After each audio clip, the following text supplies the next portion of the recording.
Lalu seperti apa tanggapan terkait vonis yang telah dikeluarkan oleh Majelis Hakim Pengadilan Negeri Jakarta Selatan? Kita akan membahasnya bersama Wakil Ketua Komisi Yudisial periode 2010-2015 Imam Ansori Saleh dan juga sudah bergabung bersama kami Anton Wibowo, Wakil Ketua LPSK. Selamat sore Bapak-Bapak. Selamat sore. Baik, saya ingin ke Pak Imam terlebih dahulu. Pak Imam, sebagai yang pernah menjabat sebagai Wakil Ketua KY, seperti apa Anda melihat vonis Majelis Hakim terhadap kelima terdakwa ini?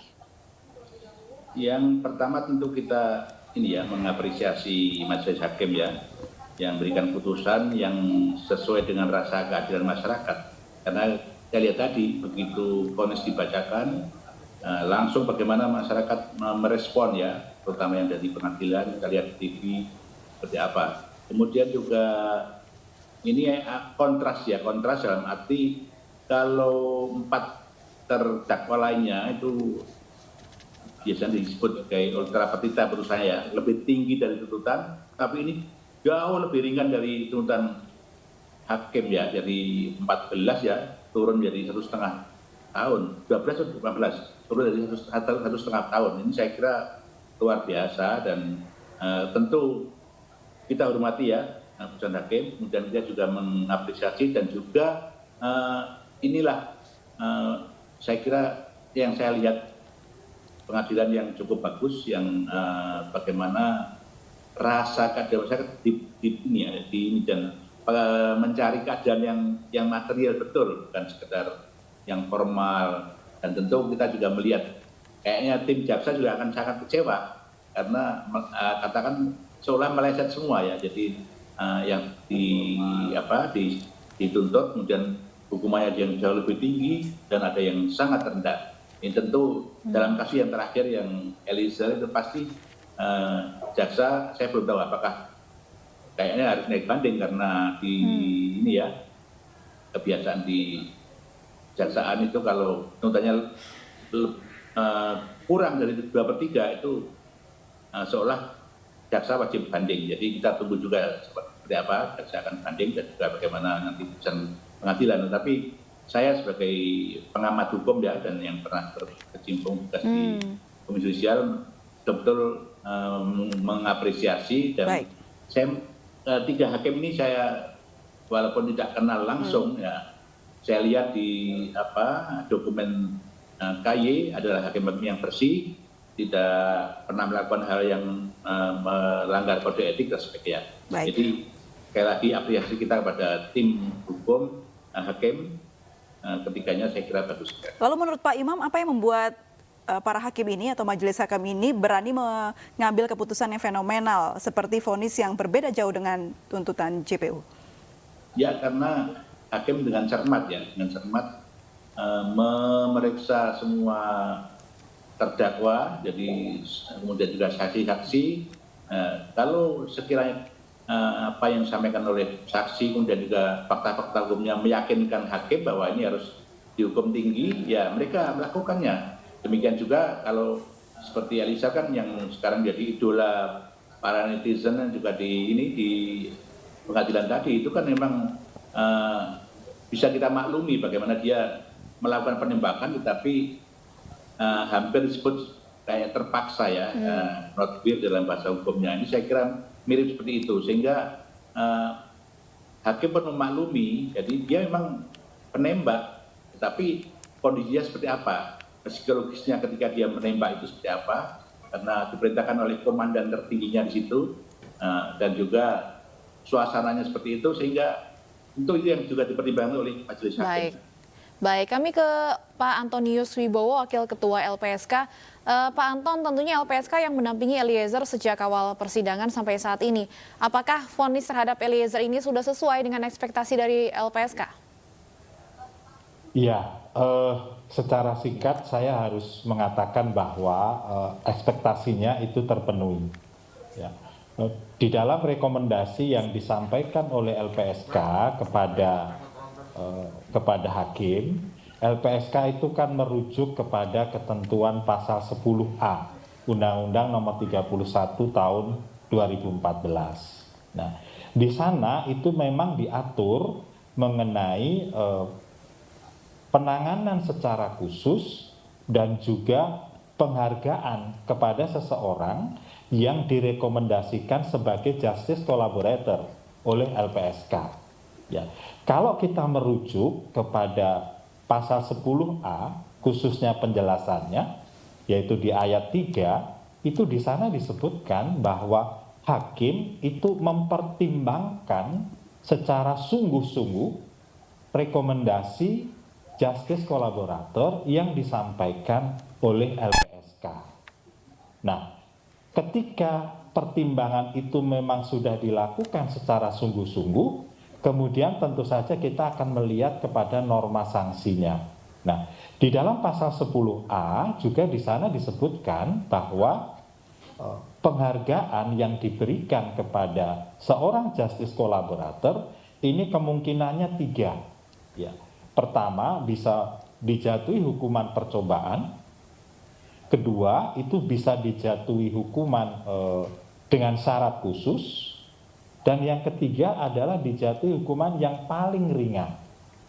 Nah, menurut saya ini putusan hakim ini sudah sesuai dengan norma hukum yang ada di dalam pasal 10A tadi. Nah, saya juga sependapat dengan yang disampaikan Pak Imam, yaitu bahwa hakim ini sepertinya mencerna betul rasa keadilan publik. Nah, di mana rasa keadilan publik itu bisa kita tangkap ya dari beberapa saluran ya. Dari talkshow TV gitu ya, dari media online, dari radio, juga ini yang luar biasa ini, dari amicus curiae ya, yang dibuat oleh beberapa kalangan, yang dikirimkan oleh beberapa kalangan ya. Tercatat di situ ada amicus curiae dari sekitar 120 guru besar. Nah, mungkin itu teman-temannya Pak Imam juga begitu ya, teman-teman dari kampus gitu ya. Juga ada amicus curiae dari teman-teman NGO ya, ada ICGR, ada Elsam, Pilnet dan sebagainya. Nah, tentu ini bisa dianggap sebagai mewakili rasa keadilan publik. Nah, kalau ini ditarik kepada norma hukumnya, menurut saya udah tepat sekali tuh. Ini Pak Imam pasti hafal betul ini, bahwa hakim itu memutus berdasarkan hukum dan rasa keadilan. Baik. Nah, hukumnya kan ada di situ. Ada di antara lain ada di pasal 10A Undang-Undang Nomor 31 Tahun 2014. Baik. Pak Anton, dari LPSK sendiri pasca vonis yang dijatuhkan oleh majelis hakim, apa langkah selanjutnya atau SOP selanjutnya dalam mengamankan justice collaborator yakni Richard Eliezer? Ya, langkah selanjutnya tentu kita akan berkomunikasi dengan Richard Eliezer dan juga kepada lawyernya mengenai bagaimana perlindungan ke depan.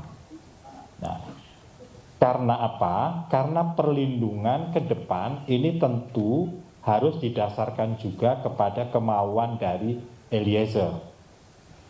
Nah, dalam waktu dekat tentu LPSK akan menunggu salinan keputusan hakimnya yang tadi kita sudah dengar hari ini.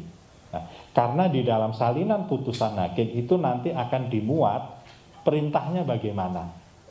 Nah, tadi kita sudah dengar semua bahwa vonis yang dijatuhkan adalah 1 tahun 6 bulan. Nah, ini nanti kita lihat perintahnya bagaimana. Baik, Pak Imam, saya tertarik dengan kata yang Anda sebutkan tadi bahwa tuntutan jaksa meleset, bahkan cukup jauh ya tuntutan Eliezer dari 12 tahun, vonisnya 1 tahun 6 bulan.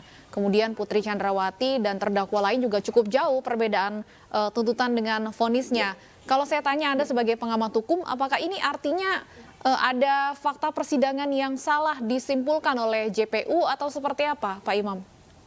Ya, saya memang mengikuti ya, jadi saya lihat banyak kesimpulan jaksa itu yang menurut saya dan juga banyak teman-teman yang sudah mengamati itu banyak yang sangat saya sangat sembrono menyebutkan sesuatu itu yang pertama. Yang kedua saya lupa tadi jadi ini perannya LPSK cukup bagus, jadi bagaimana dia bisa melindungi dengan baik terhadap si Eliezer sehingga dia memberikan kesaksian yang sangat baik ketika jadi saksi, ketika terdakwa pun demikian, dia menyampaikan dengan jujur, dan fungsi justice collaborator dilakukan dengan sebaik-baiknya. Sehingga inilah jadi satu pertimbangan yang menjadi sudah semestinya hakim memberikan hukuman yang ringan. Jadi ini memang aturan tadi disebut oleh Pak Anton seperti itu. Saya kira itu akumulasi dari kejujuran dia, kemudian sebagai justice collaborator dia berani melawan arus. Beda dengan Pak Kuat.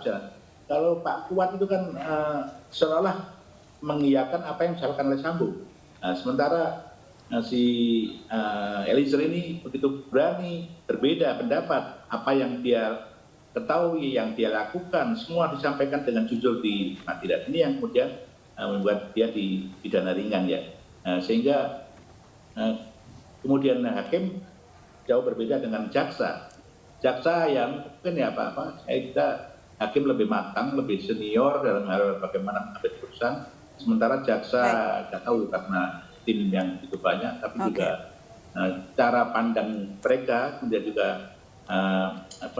menyimpulkan sesuatu sangat simplistis ya, sehingga ini yang kemudian jaraknya terlalu jauh antara tuntutannya dengan hukumannya. Oke, baik Bapak-Bapak, terkait kasus yang sudah berjalan ini, apa catatan dari Anda masing-masing? Boleh singkat saja, mulai dari Pak Antonius. Oke, catatan saya itu ada dua. Yang pertama adalah bahwa justice collaborator itu ternyata penting sekali. Ya, secara praktek kita bisa melihat bahwa kalau tidak ada justice collaborator yang namanya Richard Eliezer, maka persidangan ini mungkin akan menjadi persidangan sesuai skenarionya Sambo. Nah, itu pertama. Jadi justice collaborator sungguh penting. Yang kedua, catatan yang kedua adalah LPSK berharap mari kita bersama-sama mengadvokasi, mendorong segera disahkannya PP tentang justice collaborator. Ya. Saat ini LPSK sedang mengawal pembuatan PP tentang justice collaborator. Baik, Pak Imam silakan dari Anda singkat saja.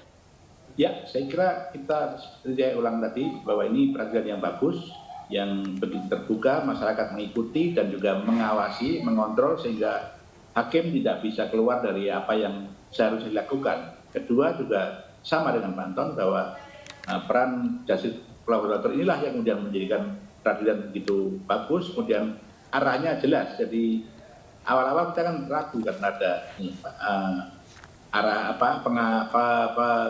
pengarahan oleh Sambo seolah akan dibawa kemana, tapi dengan peran ini sangat bagus sehingga inilah yang disebut dengan hakim telah menilai keadilan masyarakat. Ya, kita harapkan menggali sebaik-baiknya. Baik, kita harapkan kasus ini menjadi contoh ya untuk terkuaknya kebenaran di Indonesia ke depannya. Terima kasih Bapak-Bapak sudah bergabung dan berbincang bersama kami. Selamat sore.